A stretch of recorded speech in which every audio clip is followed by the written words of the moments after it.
aha aye Senecas GH Munyaba nana ya biama Mr. Oshiamia wosi entweda hima mejiso ama odie mu odin Afia pokia vim lady edi yaudie akoma aye Ghana Journalists Association mekandia GJA say wodi omho yaw yie pa no or Vows se wowu na se wokoba journalist adwuma nsentro adwuma wonye bibio da nene meni oba so no afia mela ntimi nsem me twa me ho tiawa na me ka o say Gisam Company Limited Diaper Hub GJA Cheerful Giver Unisex Salon Evergreen Beauty and Spa and afa just your pub one more adaroma and a summer sene me ba se se a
for me koya masan aba me bae so me ne afia mela ne wo ansa na me kɔ ne so no ye sure de wo kromu na afia pokua ai vim lady ene Adum TV ene wo en central for kamia ko ese na nse de ya asem ene da power so pa ene sen abato yi ba ye ababa wa yi ede na no tutu nsem ye bi ena threat ni ade nyina enam ne so ma en central for ye nyina ebi akanye na no na wo tinisuo ka che GJA for say obuni na eni ni ye sample omahwe senka ye threat bi ene owo bi kra na enka emfa ye so kamia ko ese wo mu aye no ye so mase ye adwuma ma omo no omo enkamfo de a ene ye so adwuma no ye nya bio yanko afia mela ho na ye no enko twetwe nkomo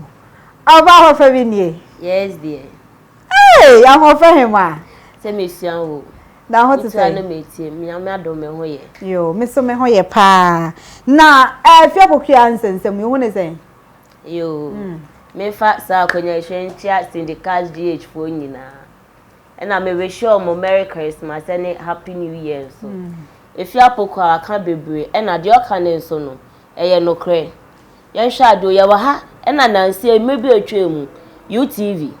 senye nkofo na ye wild ena nkofo wa around and nkofo di ne bone eye afia pokua no me na me ka sho but nyame adom na nkofo wo honti no omo ntumi endi ne saa bone ne ma ye chi omo enu no ka so omo da afia ase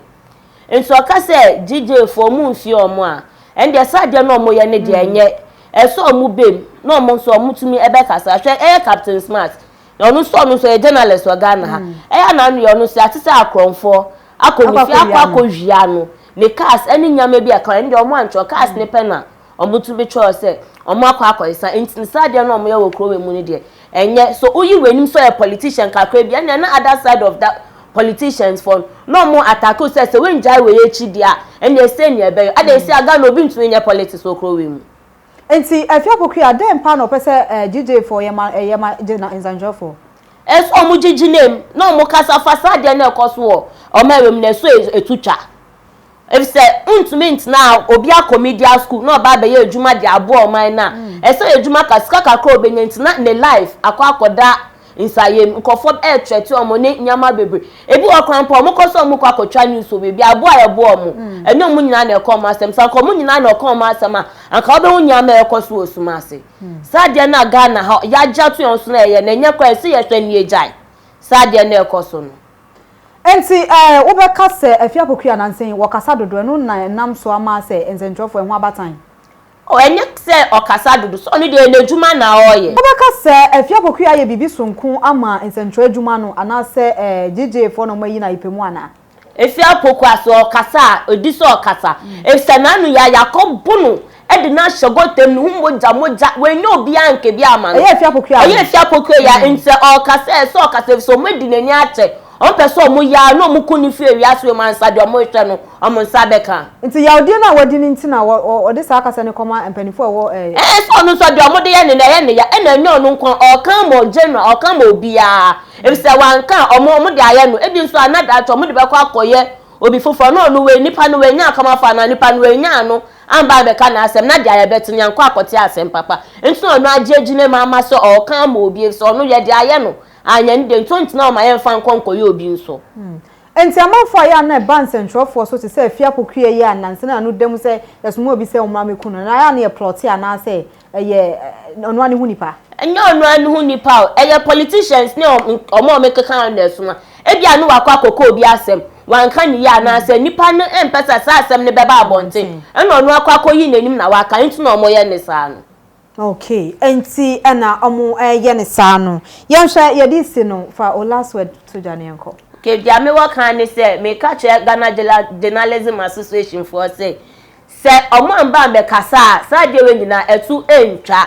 ebe akoso enti kakra mo ka me sro omo mbra na omo be kasa omo ye omo enim na sa nyama na ekoso wo man we mu na etu ntwa yo na sa nyama ekoso wo man mu no etu ntwa nti we de koma GJA for se kamia kwese ye hyemase mo na mo kan ebe mu ai mo na mo kasa ayetie nti mo na yedi mo chi na ye hyemase ye adwuma wa mo no se ye ho to chima na se mo ntimi mabonte na mo ntimi meboa ye kamia kwese entwa ye nti afia so sasa afia pokua ne wo chi mu nyina na no dem nyina ne se moyi na yipe moyi nzantwofo enyina moyi ama kamia kwese kwa wonyanyem kra na mo ntimi emoa ye ewuo bi kra na ebewu nti ene wo se wo no owu koba kra onye nsantwa adwuma no eno na enne me ne afiamela ebe bobo hu no se de be ya wo so te ho a wo be hu se nsantwa adwuma aye no aye na fom wo be hu na ni ona ma na obi de ebo sawo ka ene ade sa abusuafo aha ene edi dwumadie ni nyina ebesi koso a share na subscribe na like na comment say Syndicash GH na me kai aboafo say ye pro sponsors a ye nyi omoma omonso no mo so ye mu enye omo adwumadie ntimi famrel eye the Sound Company Limited bakacho ka type papa de begu cast dia Kojisam afi diaper up dia na mofra niema boru aho ne sister mofra nta dia mofra diapers papa afi cheerful giver unisex salon so dia na ne wokosiesie ho oba ne be ma wo be pie fro de no wa yopo no wa sweetheart wa darling ama make wuchocho bi evergreen beauty and spa so ebe yo kama just here pub makacho achimota mo boru aho Friday bi Saturday na ne chilling bi live band ho kona kwaji wani continental dishes local dishes there boru aho food delivery bia na opa bia obia no order omo de bebrel abusiafo munuaba nana ya piama makam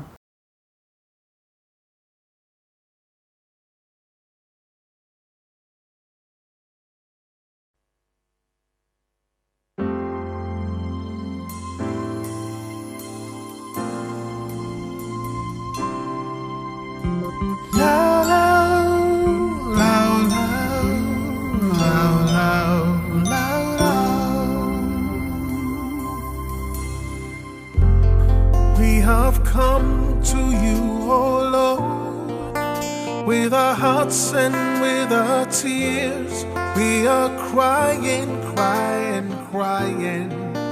for mercy. Many people suffering now, and many people dying now, but we have no other God but you.